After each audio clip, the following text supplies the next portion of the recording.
Okay, so this is my service learning project. For my service learning project, I volunteered at the Safe House, which is a nonprofit organization. The Safe House is a place for people who have been sexually assaulted and abused, so it stands for Sexual Assault and Abuse Free Environment.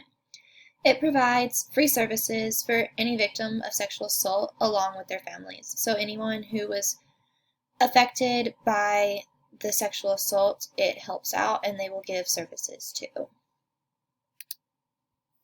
I was personally a child advocate, so I pretty much provided child care for the victims of assault while they were utilizing the Safe House hours. So while they were in counseling sessions or meeting with their personal advocates, I would watch their children so that they could focus on themselves and get the help they needed. So I was responsible for the children for about an hour. I was responsible for ensuring that they were safe and that everything went good and that I was their playmate. So I have played with tea parties and fire trucks and dollhouses and anything else the kid wanted to play with. When there was more than one child in the room with me, I was also the negotiator. So if there was an argument, I had to kind of de-escalate the situation. I served a couple different groups of people. The people I served directly were the children. So I gave them a safe place to play without any worries. They were able to go into the room and play completely whatever they wanted to do for about an hour, typically completely safe, and they had no other worries outside of what they wanted to play with next. So another group I served were the guardians. While I was watching their child, they knew that the child was safe, they knew that everything was going to be okay, and they could focus on themselves, which is a luxury they don't always have if they're in an environment where they need to make sure that their kids are safe before they can focus on themselves. So it was good for them to be able to take a step back and really work on themselves first. The last group I served was actually Safe House itself, because before I came along there wasn't a child advocate, so they were having to take people who worked there and had other jobs and have them stop what they were doing to take care of children whenever the parents or guardians came to use the services. And so they really needed some help with that.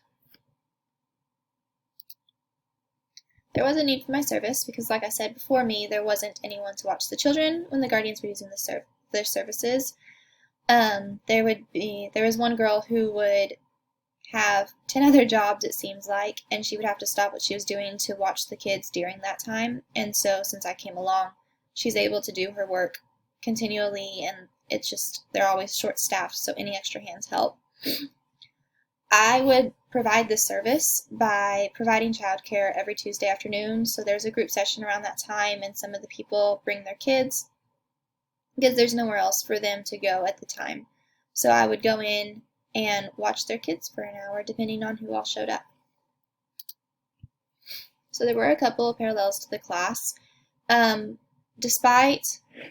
Because children say just about anything they want to, I had to be completely accepting of anything they said. So it was kind of difficult to keep surprise off my face at sometimes, because children tend to blurt anything and everything out that they want to say. I also had to be very warm and caring. So these kids come from less than ideal situations typically, and my demeanor can have a really big effect on how the time goes. So they need to know that I am a trusting person and that they can trust me and that everything's going to be okay. And a lot of that comes from my attitude towards them. So I try to be very gentle and warm whenever I'm interacting with the children. And then a big one was setting boundaries about what is acceptable in the playroom. So I had to make sure to set the boundary right away that we had to stay in this room and we couldn't leave it because this is where we were told to be. And there's been a couple of different ones. Like one was cleaning up after yourself and just making sure the playroom stays clean so that we can use it in the future and everything is good.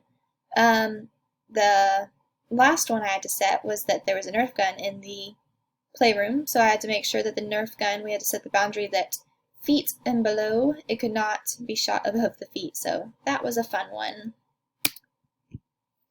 There's a few things I kind of discovered about myself throughout this project. I had already known that I wanted to work with children. That's always been in my mind for a long time now, but it just kind of reaffirmed that want.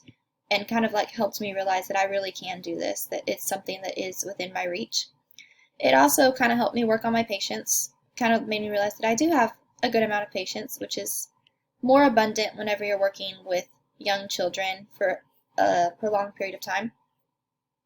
So working on patience is always good, and it helped me do that. This is also one of the first times I've had to kind of focus on something after a long day.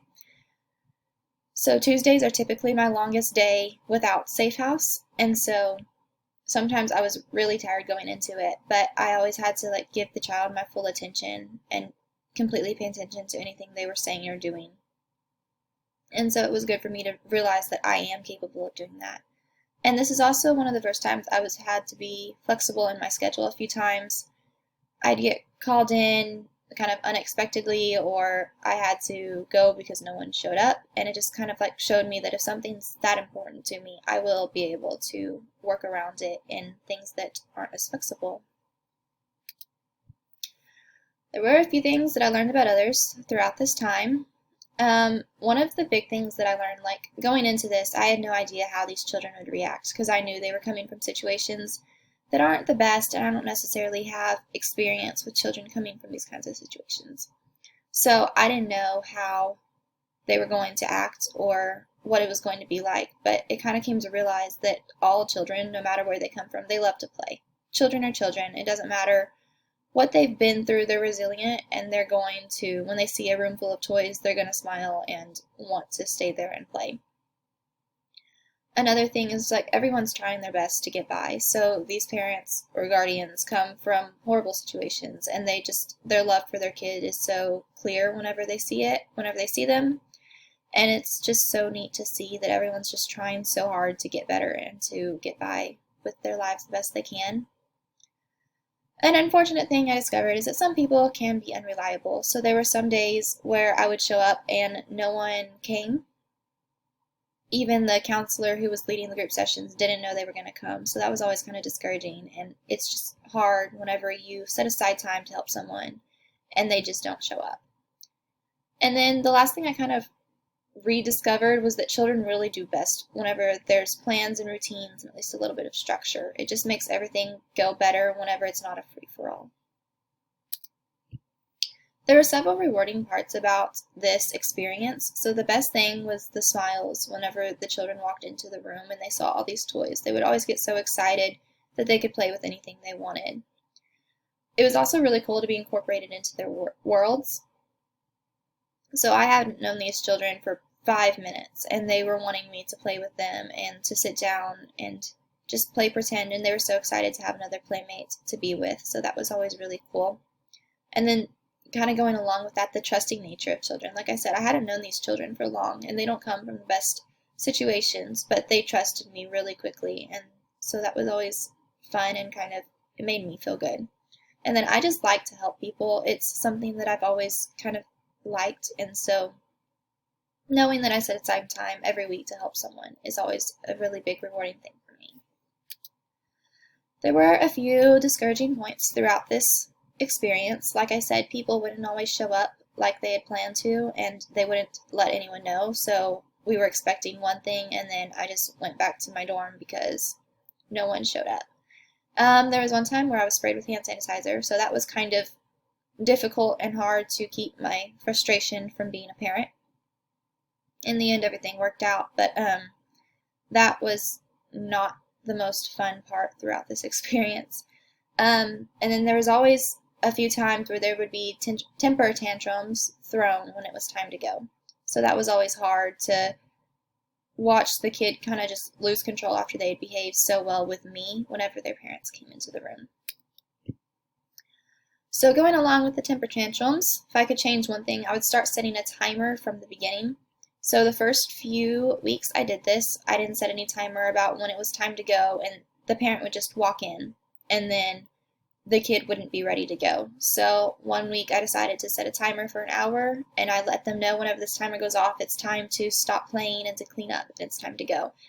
And it was so good. The child whenever they heard the timer, kind of just stopped what they were doing, or they finished up what they were doing, and they helped me clean up, and everything went so much smoother for me and the kid, and there was so much less frustration for the parent.